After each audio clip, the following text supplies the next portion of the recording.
Good day everyone, I'm here to present you our final project in Programming 2, which is Food Ordering System. This system offers a user-friendly platform that simplifies the food ordering process for users, allowing them to browse restaurant menus and customize their orders. So, let's start.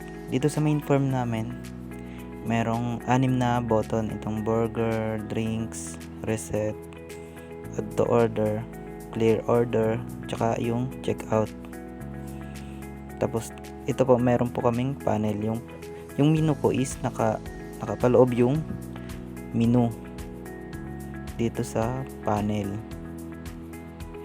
Bali, dalawa po yan. Isa sa drinks at isa sa burger.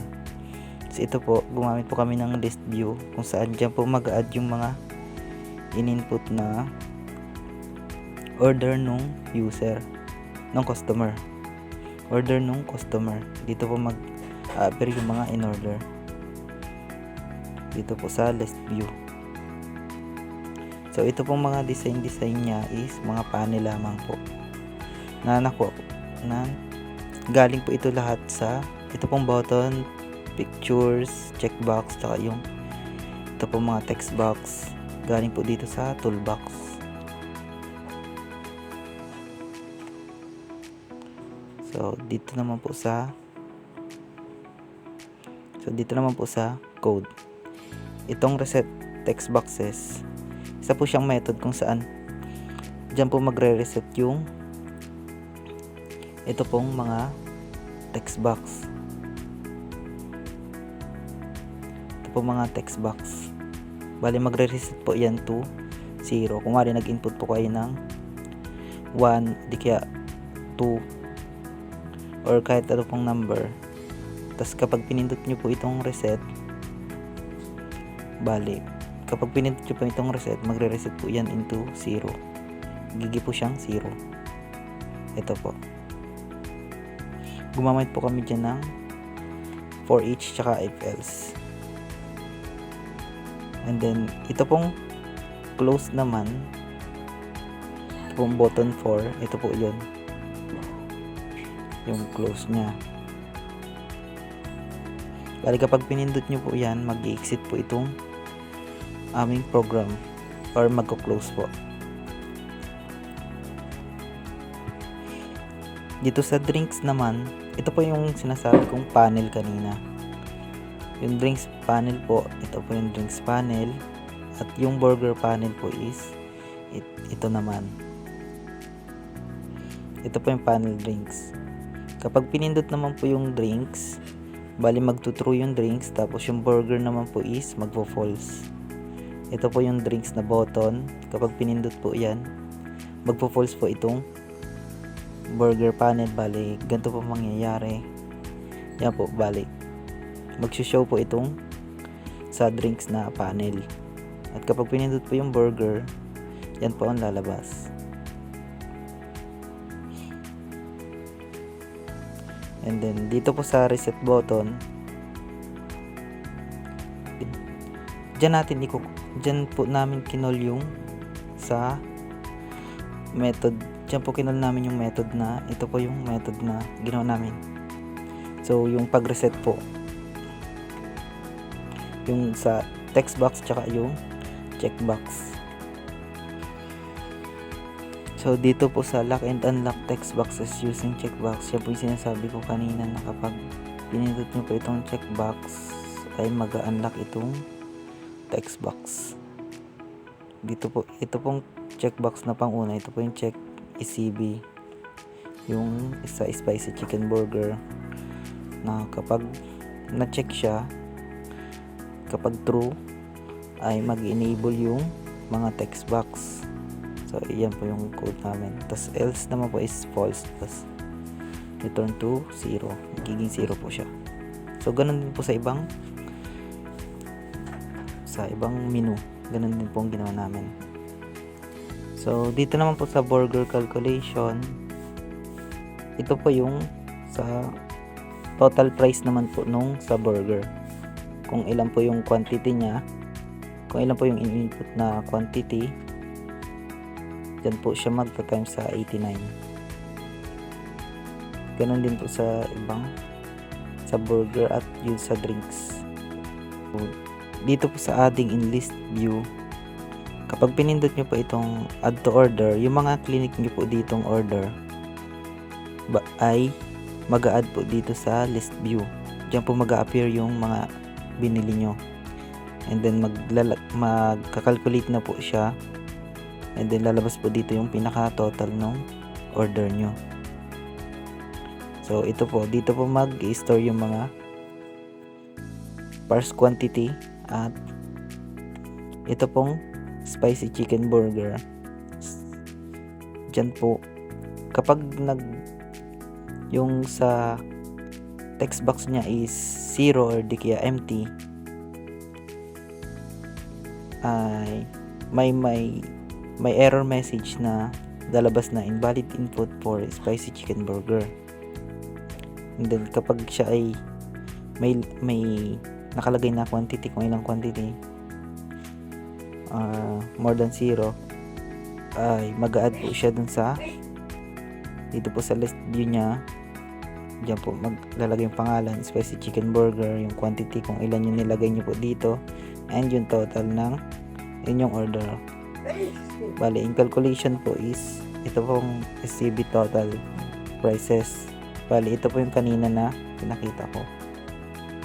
Ito pong calculation na burger calculation. Ito po mag-calculate kung ilang quantity times unit price. Yung unit price po is niya is 89. So dito po sa text ECB.enable equals to false. Kaya po false siya. Kapag nag-add na po, magpo-false na po ito. Hindi mo, yung laman po nito is mapupunta na po dito sa quantity ng list view. Bali magiging 0 po ang magiging 0 po yung text niya. At yung check naman is magpo-false. Bali ma-uncheck na po ito. Ito po, ito demo ko.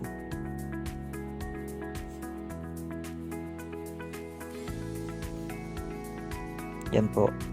Kapag chinek mo po yan, nilagyan mo, kung hindi mo nilagyan quantity, ito po yung error message na lalabas.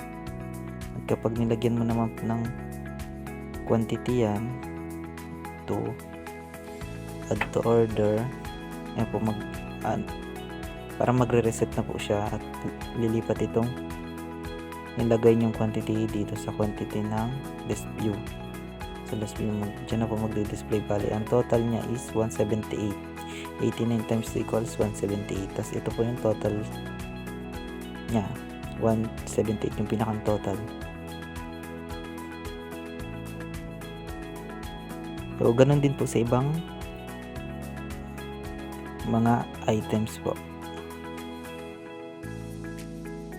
So dito po sa huli, dyan na po magkakalculate lahat ng prices. Bali ito po yung, dito po lalabas yung pinaka calculation ng mga nandito sa your order.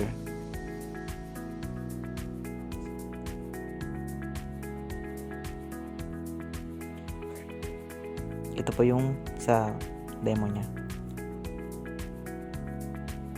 Maglagay, kunyari po naglagay ka ng quantity sa Whopper ng 1. Gusto nyo po ay mushroom Swiss burger. Tapos sa drink po is Coke. Kapag nag-add to order po yan, lalabas po dito yung total 79, 89, 66. Tapos yung pinaka total po nung in-order nyo is dito lalabas sa total 234 po.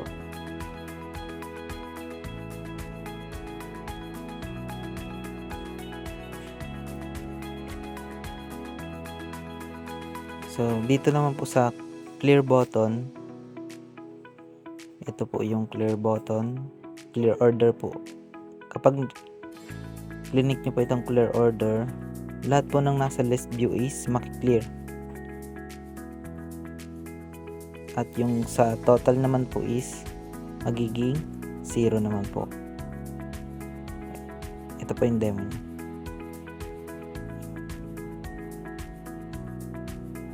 Ito po is 2 putang 2. Kapag cleaner nyo po yan, mawala na po yung mga nasa your order at yung sa total.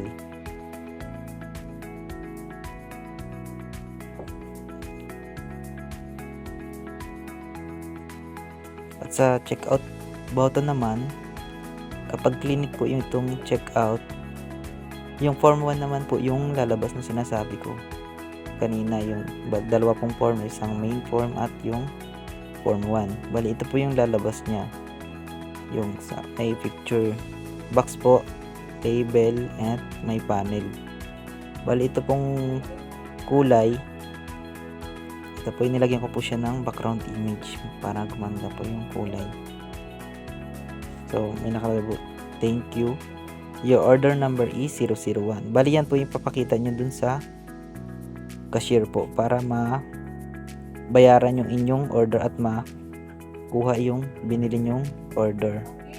Tapos kapag clinic nyo po itong start or new order, pag clinic nyo po itong start new order, ito pong lalabas na sa button 1. Bali ito pong form 1 may button, isang button lang po siya, start new order. Bali ito pong form 1, yung main form naman po is magsushow siya. Kapag clinic mo po ito, magsushow itong main form. Tapos itong form na to, mag-hide po siya. Po, this dot hide. Yung sa code na po na this dot hide.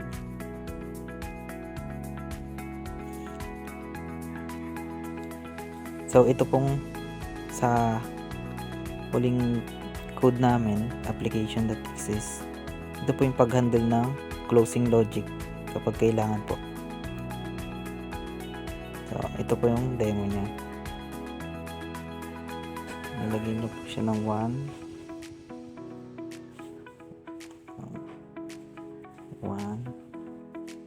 add to order, check out. So yan po lalabas, thank you, your order number is 001. Yan po yung bibigay nyo po sa cashier. Yan po ipapakita nyo sa cashier para magbayad. So start new order, yan po lalabas. Mag-hide na po yung sa form 1. So X na po natin para mag-exit. So yun lang po. Maraming salamat.